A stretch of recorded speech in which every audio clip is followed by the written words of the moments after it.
تو گھر کی برکت ختم ہو جاتی ہے، دل کمزور ہو جاتا ہے اور زندگی راستہ بھول جاتی ہے۔ ماں کوئی شخصیت نہیں، ماں ایک چلتی پھرتی دعا ہے۔ قدر کرو اس سے پہلے کہ دیر ہو جائے۔ امی کے بغیر کوئی چیز ڈھونڈنا مشکل ہو جاتا ہے، تم سکون کی بات کرتے ہو۔ جنید بغدادی رحم اللہ، ان کی ماں فوت ہوئی تھی، بڑا روئے وہ قبرستان میں جنازے پہ۔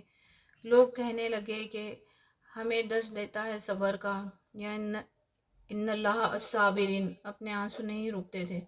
جنید بغدادی، اتنی قوت والا انسان، میں کیوں نہ روں، میرے آنسو کیوں نہ نکلے، میرے اوپر جنت کا دروازہ بند ہو چکا ہے۔ جسے خدمت کر کے جنت حاصل ہوتی تھی، وہ ماں چلی گئی۔ میرے بھائی آنسو کیا ہے، ماں باپ حالات تو اتنا توڑ دیتے ہیں۔ ہر بندہ بولنے پہ آتا ہے، ماں باپ ایک ایسی ڈھال ہے، اللہ کی قسم، بڑے بڑے لوگوں کے منہ بند ہو جاتے ہیں۔